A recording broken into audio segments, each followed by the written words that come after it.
আপনারা আশা করি সবাই অনেক বেশি ভালো আছেন। তো আমরা এর আগে স্পোকেনের ২ টা ক্লাস নিছি। তো এখন আমরা ৩য় নাম্বার ক্লাস করব। তো এই ৩য় নাম্বার ক্লাসে আমি আপনাদের কথা দিচ্ছি আপনারা হাজার, হাজার শত, শত বাক্য নিজে থেকে তৈরি করতে পারবেন।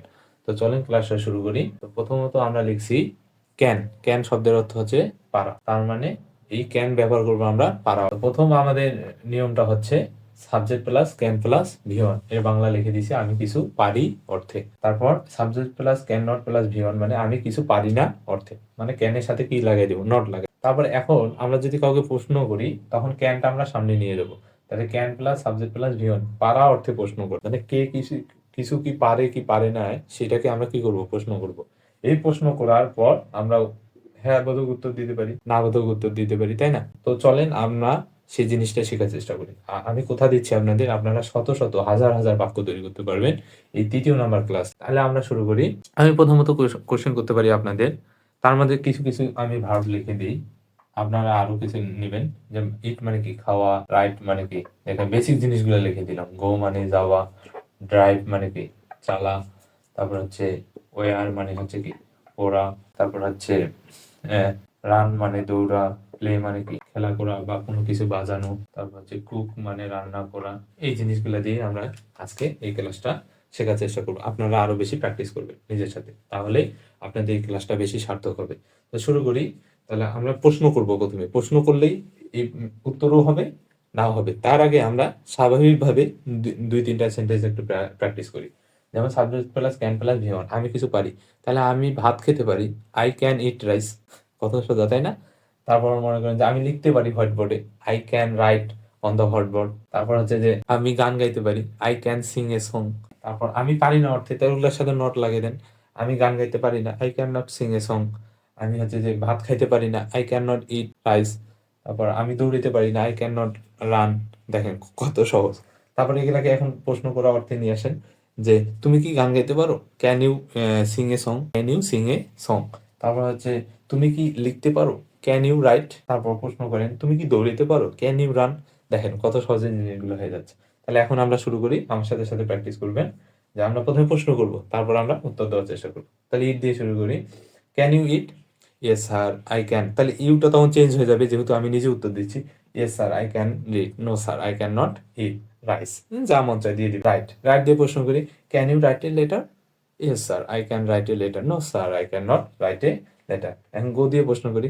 Can you go to school? তুমি কি স্কুলে যেতে পারো? No sir I can not go to school. Yes sir I can not go to school. একবার ক্যান নট, একবার ক্যান। আশা করি বুঝতেছেন, মজা পাচ্ছেন ক্লাসটাতে। আচ্ছা, ড্রাইভ মানে কি? চালনা। এখন মনে করো যে কেউ আমাদের প্রশ্ন করতেছে, সামনে একটা মনে করো যে কার রাখা আছে, আমরা ওইখানে গিয়ে ছবি তুলতেছি, তারপর হচ্ছে যে সেলফি তুলতেছি। এখন কেউ ওই গাড়ির আসল মালিক আমাদের জিজ্ঞাসা করতেছে, এই এই আপনারা কি গাড়ি চালাতে পারেন? তাহলে জিজ্ঞাসা করতে ক্যান ইউ, বা তোমাকে জিজ্ঞাসা ক্যান ইউ ড্রাইভ এ কার? তখন তুমি কি উত্তর দেবা? যদি পারো তাহলে হ্যাঁ, না পারলে না। তাহলে আমরা দুইটাই দেওয়ার চেষ্টা। Yes sir I can drive a car. No sir I can not drive a car. আশা করি খুব সহজে বুঝতে পারতেছি। আচ্ছা, ওয়্যার মানে হচ্ছে পরিধান করা। তাহলে আমরা জিজ্ঞাসা করতে পারি, এই can you wear a T shirt? তুমি কি টি শার্ট পরতে পারো? Yes sir I can wear a T shirt. No sir I can not wear a. Run মানে কি? দৌড়ানো। Can you run in the field? তুমি কি মাঠের মধ্যে দৌড়াতে পারবা? Yes sir I can run in the field. No sir I can not run in the field. আশা করি খুব সহজে বুঝতে পারছি। আচ্ছা, প্লে। প্লে মানে বাজানো বা খেলা করা। Can you play football? আর তুমি কি ফুটবল খেলতে পারো?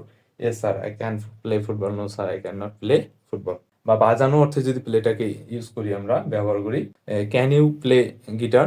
তুমি কি গিটার বাজাতে পারো? Yes sir I can play guitar. No sir I can not play guitar.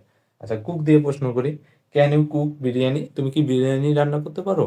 Yes sir I can cook biryani. No sir I can not cook biryani. এখন আপনারা, আমি তো সবগুলো আই দিয়ে প্রশ্ন করছি, ইউ দিয়ে প্রশ্ন করছি বা উত্তর দিছি আই দিয়ে। এখন তোমরা চাইলে আচ্ছা যে হি লাগাইতে পারো, সি লাগাইতে পারো, অন্যান্য সাবজেক্ট লাগাইতে পারো। জাস্ট একটা কথা মাথায় রাখবা, সাবজেক্টের জায়গায় যেটাই বসাবা সেটার সাথে হয়ে যাবে। যেমন আমি যদি বলি যে রহিম গান গাইতে পারে, রহিম ক্যান সিং এ সং। রহিম বাজারে যেতে পারে, রহিম ক্যান গো টু মার্কেট। রহিম একটি চিঠি লিখতে পারে, রহিম ক্যান রাইট এ লেটার। দেখেন কত সহজে হয়ে যাচ্ছে। আমার মা ভাত রান্না করতে পারে, মাই মাদার কুক রাইস। আমার মা ভাত রান্না করতে পারে। আমার বাবা আমার বাবা ভাত রান্না করতে পারে, মাই ফাদার কুক রাইস। দেখেন এইভাবে আপনারা সাবজেক্টের জায়গায় সাবজেক্টটা চেঞ্জ করে দিবেন, দেখবেন যে জিনিসটাও চেঞ্জ হয়ে যাচ্ছে। আশা করি এই ক্লাসটা অনেক বেশি এনজয় করছেন। আর আপনাদের ইংরেজিতে যে কথা বলার দক্ষতা সেটাও আস্তে, আস্তে বৃদ্ধি পাচ্ছে। আমি কথা দিচ্ছি আমরা কিছু ক্লাস নেওয়ার পর দেখবেন যে আপনারা নিজেরাই নিজে থেকে কথা বলা শুরু করে দিয়েছেন ইংরেজিতে। ততদিন পর্যন্ত ভালো থাকবেন। ধন্যবাদ সবাইকে।